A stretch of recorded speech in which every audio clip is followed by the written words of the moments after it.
Viver, por Júlio J. Golin.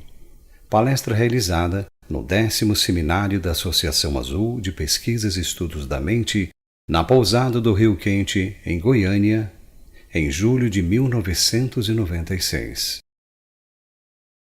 Se você está ouvindo ou lendo este resumo, é porque está vivo e procura conhecimento. Mas por que procura conhecimento? Em minha opinião, é porque necessitamos evoluir, mas faz parte do projeto humano.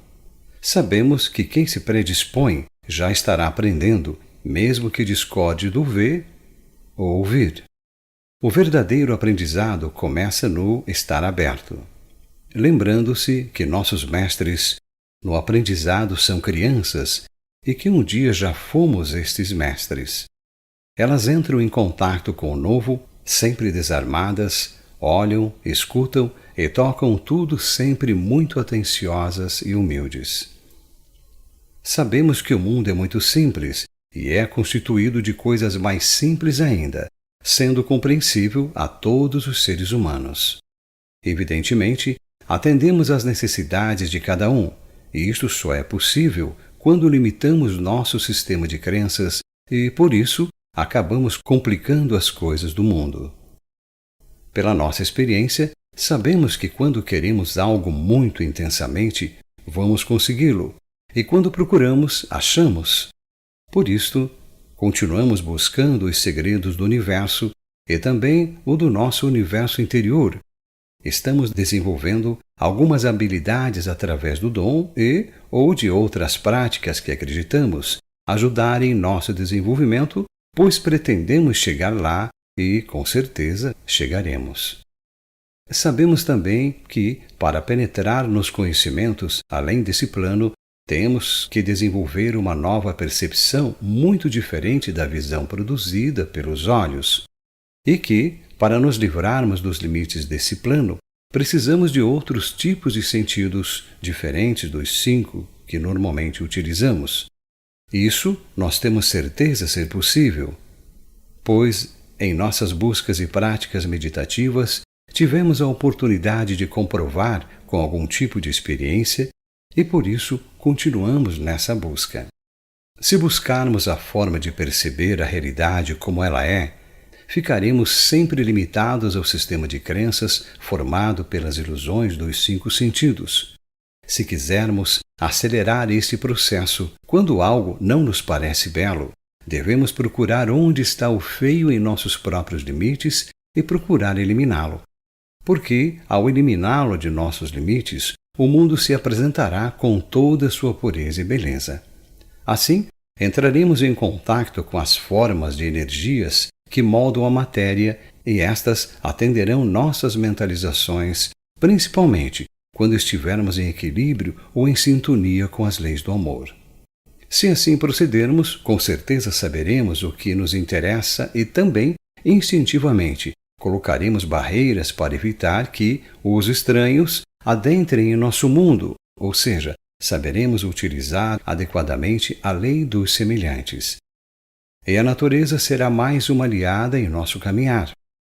Vamos refletir um pouco mais sobre essas limitações de bom ou ruim, do certo ou errado. Muitas vezes, não gostamos de algo e jogamos fora como sendo ruim. No entanto, aparece alguém e o apanha considerando bom. Pode um mesmo objeto ser ruim ou bom ao mesmo tempo? Ou é a realidade de quem avalia que se pode considerá-lo ruim ou bom? Portanto, se tudo depende de nossa realidade, ao criarmos um inimigo, também podemos destruí-lo e tornar a criá-lo como amigo. Quem cria também pode destruir, e para isto só necessitamos de compreensão.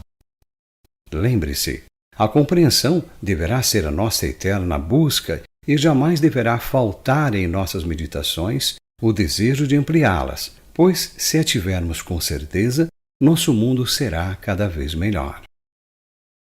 Com nossas experiências e com o dom, sabemos que nossas paixões traçam caminhos. Nosso corpo é o veículo, nossa fé é quem dirige, a vontade vence barreiras e, acima de tudo, sabemos ser a compreensão a que faz a avaliação dos caminhos para seguirmos mais seguros. Podemos até dizer que o nosso mundo é um constante trabalho de parto e a parteira é a compreensão. Quando observamos o mundo à nossa volta, concluímos que todos estão procurando uma luz, com a qual todos querem caminhar com segurança. Evidentemente, cada um no caminho que lhe foi destinado ou que escolheu. É do nosso conhecimento também que, se nossos pensamentos forem de boa qualidade, assim será nosso mundo, e não haverá em cima ou embaixo que possa nos desviar do caminho. Neste momento, é importante refletirmos também sobre nossos sentimentos de posses ou apegos, por ser um dos grandes limitadores do nosso desenvolvimento. Devemos lembrar sempre que nem a luz que nossos olhos veem é somente nossa. Ela é a luz de todos que conosco compartilham o sol. Nossos pensamentos não são somente nossos, eles pertencem ao mar de pensamentos que são compartilhados por todos os seres pensantes do planeta ou, quem sabe, do universo. Não devemos ser dono das coisas do universo, mas sim administradores destas coisas. Devemos lembrar que somos co-participantes da criação e evolução. Nada é nosso, mas tudo nos pertence. Por isto, aquilo que nos toca deve ser administrado com sabedoria para que não nos arrependamos de termos sido relapsos. Ao administrarmos as coisas do universo, devemos estar conscientes de que todas as nossas relações, com elas e com os seres, são determinadas pelo que queremos deles ou pelo que eles querem de nós. Portanto, devemos ser responsáveis pelas nossas relações e procurar lembrar que não devemos obter de nenhum ser um prazer que para ele seja uma dor, pois se o fizermos, com certeza, nosso prazer mais tarde doerá mais do que aquela dor. Nem devemos obter coisa alguma que nos seja um bem, mas que para outros seja um mal, pois se o fizermos, estaremos desejando um mal também para nós. Em nossas relações, devemos evitar queixas, porque ao nos queixarmos de alguma coisa, a transformaremos em flagelo para nós mesmos. No entanto, se buscarmos forças para suportá-la, estaremos flagelando-a e a transformaremos em nossa aliada e serva fiel para nosso desenvolvimento. Devemos lembrar também que, se nesta caminhada buscarmos nos alimentar de elogios, na verdade, estaremos externando nossos apegos pela habilidade que temos, e isto não é bom. Portanto, devemos evitar os elogios ou de nos apegarmos a eles, lembrando sempre que o trabalho, além de ser uma dádiva na participação da construção do universo, é uma recompensa para o trabalhador que ama o que faz. Nossa atitude interior ao ouvir um elogio deve ser de oferecê-lo a Deus, pela sua bondade, de nos ter permitido desenvolver tal atividade na construção ou na evolução do mundo em que vivemos. Caso contrário, alimentaremos a vaidade, que é um dos grandes empecilhos para continuarmos como participantes da criação de nossa evolução. Após compreendermos tudo isso, temos que partir em busca de nossos conhecimentos por direito, lembrando que aprendemos para ensinar, ou seja, nesta caminhada, seremos alunos e mestres o tempo todo. Portanto, é sábio lembrar que não devemos querer limitar nossos mestres ou modelos e nem atingi-los. Devemos procurar ser nós mesmos, pois cada um de nós é único no universo e teremos que atingir nossa evolução com os nossos próprios limites. Evolução não se dá a ninguém. O mestre não deve fazer o discípulo evoluir. Ele deve apenas orientar seus primeiros passos para que, quando o mestre se for, o discípulo esteja preparado para continuar sua caminhada, mas com seus próprios pés. Sabendo disso, devemos buscar o maior domínio do corpo e da mente, acreditando ser possível de uma sensibilidade apurada para entender a linguagem do universo. Para com isto, deixarmos de acreditar e passarmos a saber, ou seja, nos libertar dos instintos, das deduções, para vivermos no mundo da intuição. No início do século XX, Jung, homem de ciência e meditador, insistia em defender o inconsciente coletivo e foi ridicularizado pelos colegas. Entretanto, psicanalistas e alguns físicos de hoje estão surpresos com suas próprias descobertas em relação ao universo, à matéria e à energia. E as teorias de Jung já não estão sendo ridicularizadas como foram. Muitas novidades da ciência são as mesmas descobertas que alguns leigos, já há muito tempo, comprovaram para si mesmos na prática meditativa, mas que não conseguiram provar em laboratórios.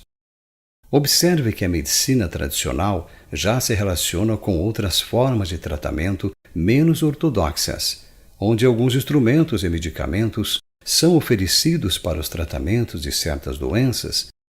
O paciente já não é visto como uma máquina com defeito, mas sim como um organismo vivo que interage com outros organismos. A medicina alternativa já é uma realidade no mundo da ciência e, com certeza, se tornará mais importante a cada dia que passa. As novas teorias da física nos levam a pensar em nós como parte da realidade observável e não somente como observadores. Já sabemos que não adianta tratar as doenças como sendo exclusivamente físicas ou mentais, pois tudo está interligado. Apesar de tantas informações disponíveis, ainda a grande maioria das atividades na área médica continua pensando de forma tradicional, talvez por comodismo ou por interesse, mas ainda não aceitam telepatia, psicocinese, mentalização, sintonia mental, estímulos de energia, intuição e percepção. Ainda são céticos de que isto e muito mais pode ser desenvolvido, ou seja, continuam presas a leis clássicas que com certeza justificam seus diplomas. É notório também que as religiões querem o direito e a autoridade sobre o ser humano. Entretanto, é bom lembrar que o tempo das religiões, tais como as conhecemos hoje, já está passando. A grande maioria delas esqueceu de ensinar a pescar, preferindo impor aos seus seguidores uma verdade absoluta, não se importando se eles a vivenciam ou não. Temos que acreditar mesmo sem entender, pois isto, dizem eles, é ter fé. Acredito que o futuro do nosso planeta dependerá da união da ciência com a espiritualidade. Apesar de tudo, compartilho o pensamento de Jung, que diz: todas as religiões são terapias para as tristezas e perturbações da alma. Por isto, elas são importantíssimas para o equilíbrio de nossa sociedade e, por consequência, para a nossa evolução.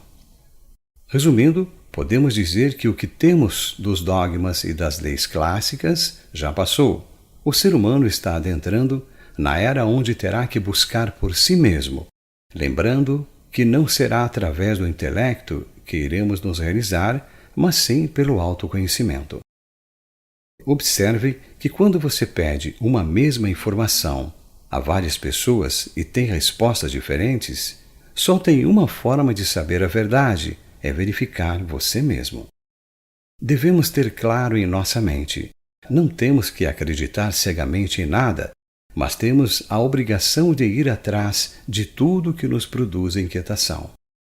Pelas nossas experiências meditativas, com certeza, já estamos conscientes de que não somos nossos pensamentos, pois continuamos existindo mesmo sem pensar.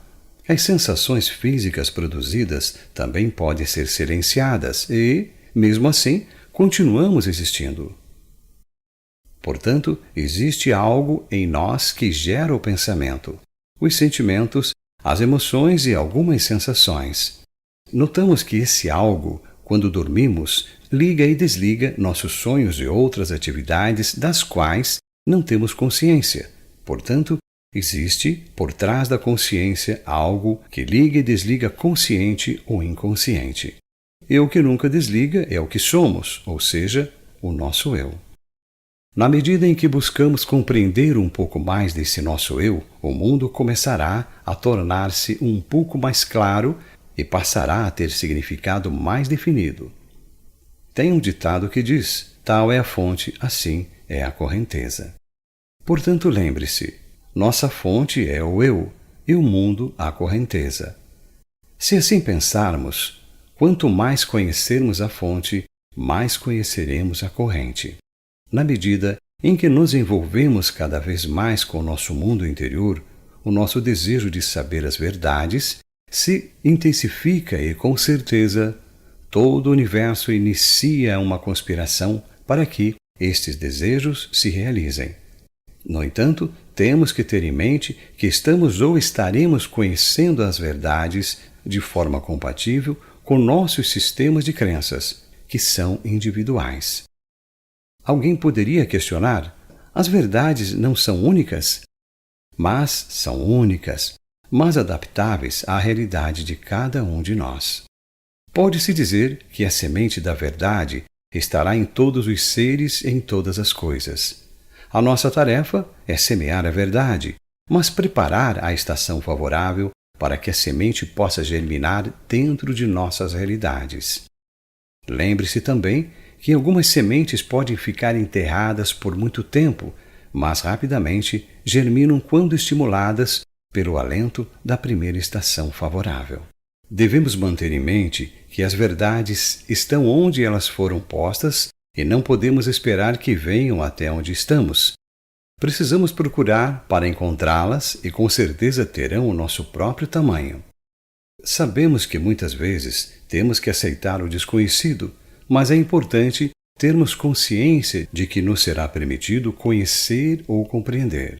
Devemos evitar ficar contra aquilo que ignoramos, pois alimentaremos um enigma cada vez mais irritante e se tornar cada vez mais distante para a nossa compreensão. Um dos enigmas mais fortes para a humanidade tem sido a vida e a morte. Enquanto vivos, temos encontrado dificuldade de compreendê-las e dispomos de poucas informações que nos proporcionam segurança e tranquilidade para vivermos de forma mais plena e, por consequência, realizadas em nossa sociedade. Numa forma simplista, costumamos dizer que a vida alimenta e propaga-se pela morte. Ouve-se também que o fraco é alimento do forte, mas devemos observar que o forte também é alimento do fraco. Neste momento, é importante fazermos algumas reflexões nos perguntando: quem é forte? Quem é fraco? Lembre-se, só a natureza é forte, tudo o mais é fraco e obedece às suas leis. Viajamos humildemente pelas correntezas da vida e da morte. Sabemos que, sobre a morte, nada podemos fazer por nossos semelhantes, a não ser ensinar como já fizemos ou estamos fazendo, para nos livrar de bloqueios que nos impediam de viver e crescer. Sobre o assunto morte, devemos acender um farol interno e evitar chamar os outros para que o vejam. Devemos deixar que aqueles que necessitam de luz a busquem, pois não precisarão de convites. Os semelhantes se atraem e os complementares, com certeza, interagirão.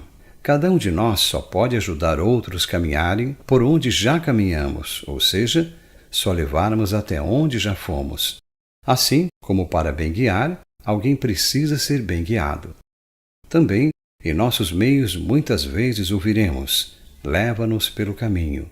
Entretanto, pouquíssimas vezes ouviremos: por favor, indique-nos o caminho. Isto só ocorre porque nossa cultura tende a nos tornar dependentes de alguém ou de alguma coisa.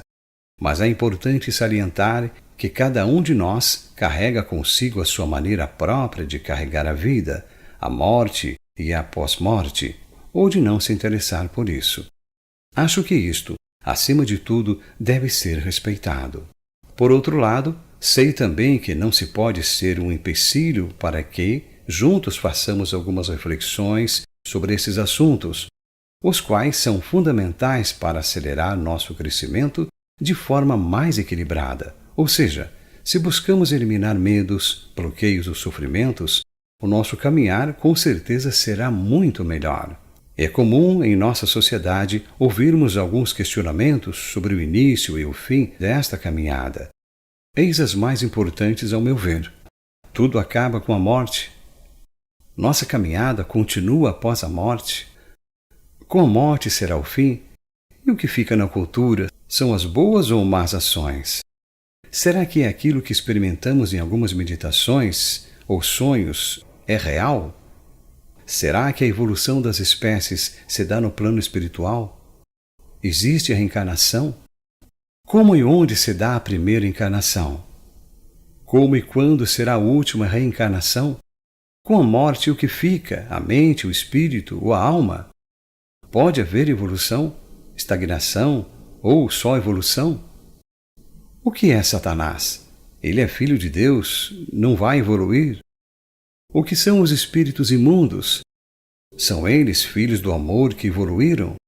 Não terão mais chances de evoluir? Independente das formas de pensar ou dos questionamentos que possamos fazer, a grande maioria se recusa a refletir naturalmente sobre o assunto morte e pós-morte. Mas cedo ou tarde, todos nós teremos que enfrentar de forma inevitável o assunto à revelia de egoísmos pessoais no tocante ao perder da posse de nossa vida ou da vida de nossos entes queridos. A falta de compreensão para com as separações necessárias ao crescimento e desenvolvimento pessoal e ou do universo faz com que muitos de nós soframos, ou façamos sofrer, destruindo a vida ou parte dela de forma desnecessária. Precisamos lembrar que a morte é uma das poucas coisas absolutas que temos em nossa atual vivência física. Podemos nos preparar e evitar sofrimentos desnecessários, ou nos acomodar e, nos momentos dos fatos, iremos lastimar ou sofrer por não estarmos preparados. Se a humanidade como um todo está sempre aprendendo a cada dia, também nós podemos aprender tal consciência e continuar nossas buscas. E assim estaremos cumprindo nossa tarefa pessoal, que é de nos aperfeiçoarmos em todos os sentidos. Se assim pensarmos em convicção de que toda reflexão sadia vale a pena, além de permanecermos abertos para a diversidade de visões, poderemos continuar melhorando nossos paradigmas sobre a morte e para tal. Analisar com mais detalhes alguns pontos de vistas defendidos por grupos religiosos ou místicos. Hipótese espiritualista. Quando alguém morre, na realidade, apenas seu corpo físico morre. Sua consciência parte para uma dimensão espiritual e passa a fazer parte da consciência extrafísica. Afirmo que durante este intervalo, em forma espiritual, continuamos aprendendo ou ensinando naturalmente como se estivesse na Terra, porém com corpos mais sutis ou nos níveis compatíveis com a evolução do ser desencarnado. Retornaremos à Terra após algum tempo para dar continuidade à nossa evolução, e o processo se repetirá até nossa iluminação. Para os que defendem esta hipótese, poucos nos explicam sobre a primeira encarnação, como ela se processa e onde encontramos pessoas vivendo-a. Hipótese cristã. Ao morrer, tudo morre e a energia vital retorna à vida geradora. Nossa alma ficaria aguardando o julgamento final. Dependendo de nossas ações, ela terá seu destino. Eventualmente, nossa alma, se bem comportada em vida, poderá ser merecedora antecipadamente do convívio do reino celeste, ou aguardaremos na inconsciência do dia do juízo. Os que pensam assim consideram 3 hipóteses para nossa alma: ou vamos para o reino celeste, ou para o paraíso, ou ao fogo eterno. Nesta hipótese, a reabilitação, se possível, se dará no paraíso.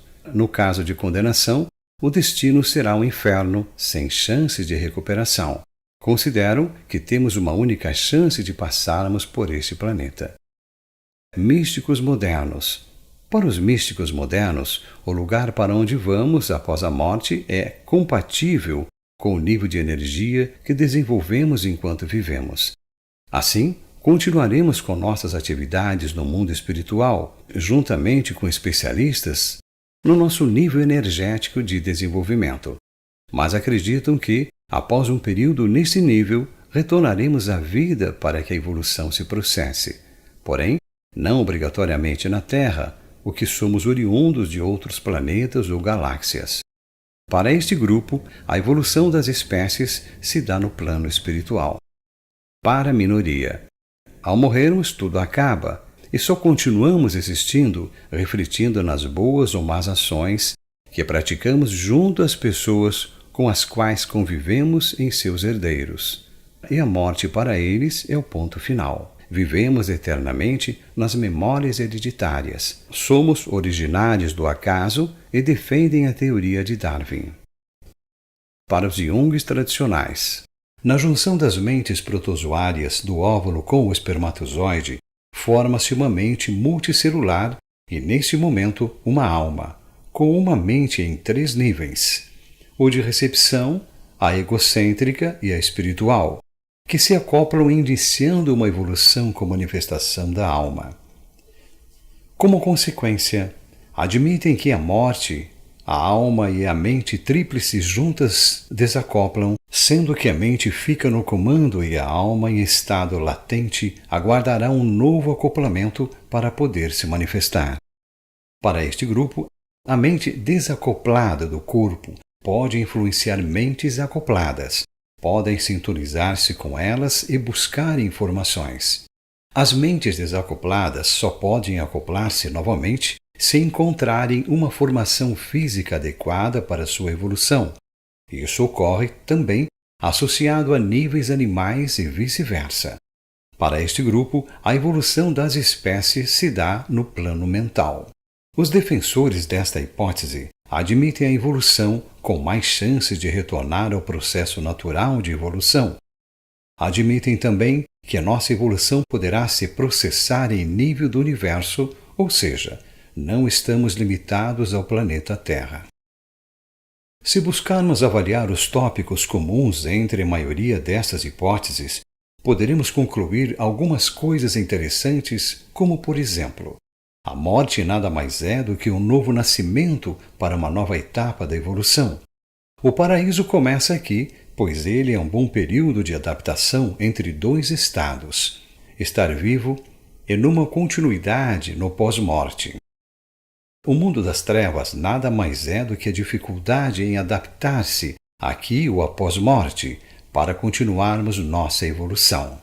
Por isso, ouvimos dizer: vive no inferno. Num contexto psicológico, também concluímos que somos seres que, apesar de tudo, tememos o desconhecido. Na verdade, temos medo do novo. Apesar de todas as informações que temos observando que alguém morre na família, transformamos nosso sangue em lágrimas e permitimos que a tristeza tome conta do nosso interior. Tudo isso com consequências maléficas para o nosso corpo que ainda tem jornadas para cumprir. Se pensarmos que o conhecimento é filho da ignorância e a decadência filha do crescimento, e que a vida é filha da morte e a morte é filha da vida, então ambas são uma só em todos os pontos do tempo e do espaço. E assim sendo, nossa alegria de viver e crescer deveria ser a mesma de decair e morrer. A estrada da vida e da morte é uma só e a evolução depende delas. Li um pensamento em algum lugar que dizia: a maior parte dos seres humanos vivem para morrer, felizes são os que morrem para viver. Podemos observar também que o ser humano, por formação, é bairrista do intelecto, ou seja, defende suas coisas, ou as do seu grupo, como sendo sempre as melhores. Minha teoria é certa. Não me interessa o que os outros pensam, etc. Mas esse comportamento nada mais é do que exteriorização de nossas limitações e isso, com certeza, nos impedirá de evoluir. Lembre-se, a opção por aprender é de cada um. A escolha por onde caminhar é inteiramente individual e de responsabilidade de quem caminha. O universo respeita o nosso ritmo, mas não nossas acomodações. Eu acredito que o tempo lembra tudo, não só de nossas recordações vividas, mas também do que passou desapercebido. No tempo não há esquecimento e tudo é guardado na memória do tempo, ficando gravado sobre as coisas do espaço. E, com certeza, um dia voltarão a relacionar-se. Acredito também que a lei do tempo é a repetição. Portanto, quando ocorrerem situações desagradáveis, ao invés de reclamarmos, deveríamos nos perguntar: o que deixei de fazer ou onde contrariei as leis do universo? Penso que, na vida como a morte, na terra ou além da terra, jamais estaremos sós, mas em companhia de seres e coisas que participarão de nossas vidas e de nossas mortes, assim como participaremos de suas vidas e de suas mortes. Lembre-se, o raio jamais feriria a árvore se esta não o atraísse. A árvore é tão responsável quanto o raio na sua destruição. Pensando assim, concluiremos que é o ser humano quem convida suas próprias calamidades e depois protesta contra os hóspedes importunos por se haver esquecido de quando e como os convidou. Acho também que nada existe no tempo e no espaço que seja acidental. Todas as coisas são ordenadas pela natureza, que nada erra e nada esquece. Podemos admitir que aquilo que uma vez ocorre no tempo está fadado a tornar a ocorrer, observando que, no caso do ser humano, esses intervalos de tempo podem ser longos e breves, dependendo do desejo de cada um e da vontade de repetir. Levando isso a um contexto de universo, poderemos concluir que quando passamos desse ciclo, conhecido como vida, para outros conhecido como morte, elevamos conosco uma vontade que não foi satisfeita na Terra ou um desejo que não foi associado pelas paixões, então o magnetismo terrestre provavelmente nos atrairá novamente para o seu seio, visando atendê-los. E provavelmente a Terra nos amamentará e o tempo nos desmamará de vida em vida e de morte em morte, até que um dia nós mesmos nos desmamaremos por vontade própria. Dizem os sábios que, amando a terra e todos os seus filhos, quando o amor for saldo de tudo, então a terra dará quitação de nossos débitos. Assim sendo, temos que cuidar dos pesos mortos que carregamos nessa jornada, pois nada levaremos além de nossas próprias experiências. Penso que devemos compartilhar de tudo que de nós se aproximar e procurar aprender ao máximo, além de nos livrar de vontades e desejos ainda não atendidos. Assim, evitaremos carregar seu peso em formas de apego, para que não venhamos nos prender a eles e à terra, que é lugar de realizá-los. Lembrar também que o sistema de troca, o dinheiro, foi criado pelo ser humano para vivermos melhor e não para deixarmos de viver. Já pensaram se o universo nos cobrar pelo uso que faremos do sol, do ar, da água, sem os quais nada sobreviveria no planeta Terra? Temos que cuidar para que, com o nosso sistema de valores, não venhamos a criar um preço para a nossa própria vida. Normalmente, nossa vida tem o valor daquilo que nos é mais caro, mas sem ter consciência, estabelecemos para ela o preço do nosso maior apego.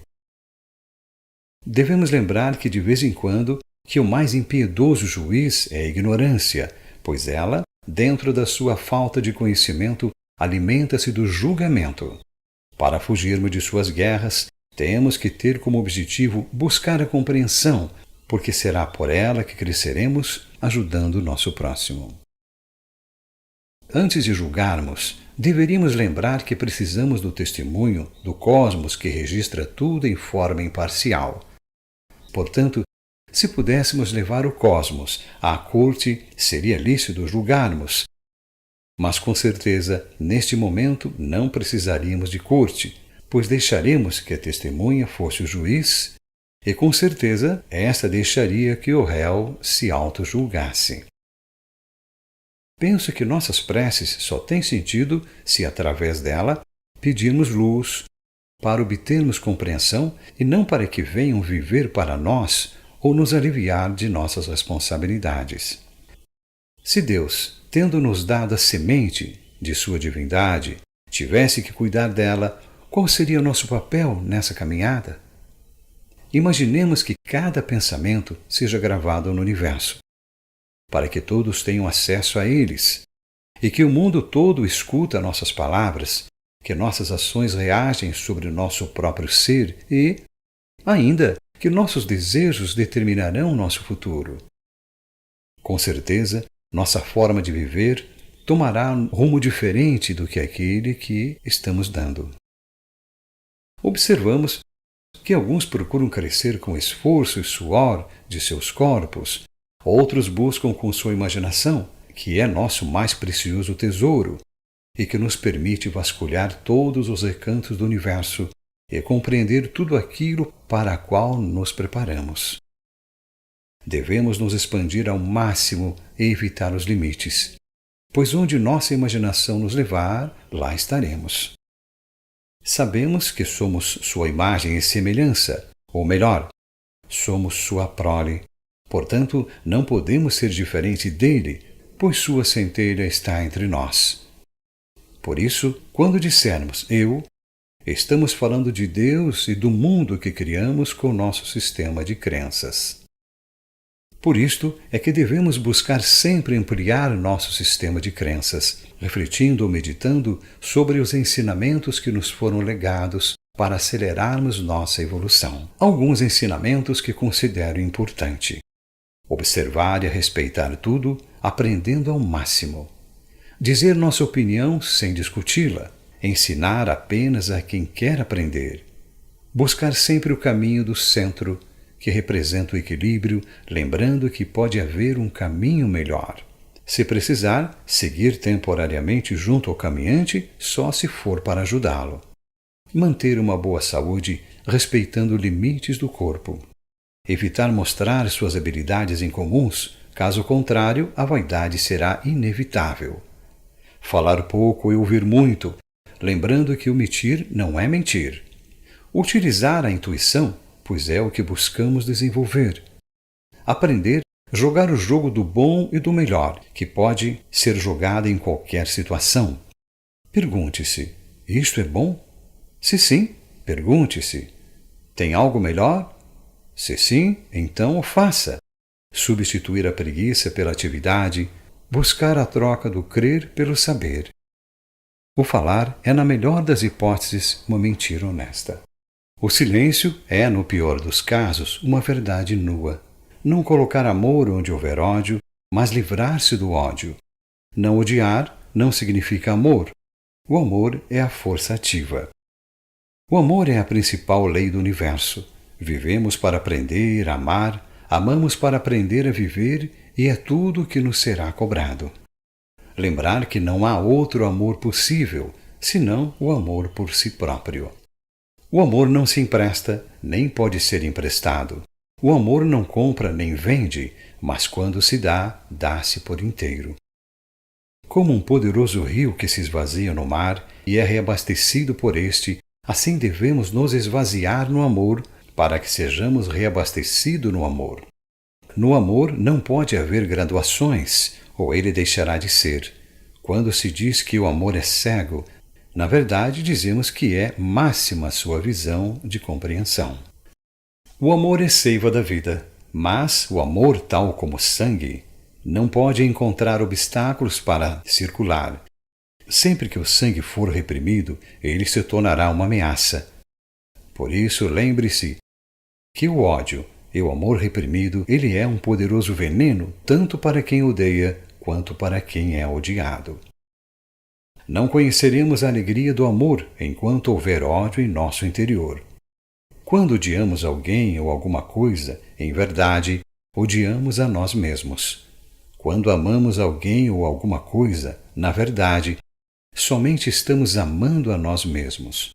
Lembre-se, o amor não é virtude, o amor é uma necessidade. Lembramos também que não se pede contas ao amor, pois o amor não precisa de contas, ele se basta por si. Sabemos também que devemos buscar energia na fonte e evitar a vampirização, bem como nos livrar de baixas vibrações. Se soubermos canalizar as forças do universo que estão à nossa disposição, nosso sucesso será inevitável, tudo que tocarmos prosperará, pois faremos parte dos arquitetos do universo. Nosso principal projeto será ajudarmos a transformar nosso mundo de acordo com nossos sonhos e, com certeza, teremos um mundo melhor em que viver. Faça a sua parte. Obrigado, Júlio Golin.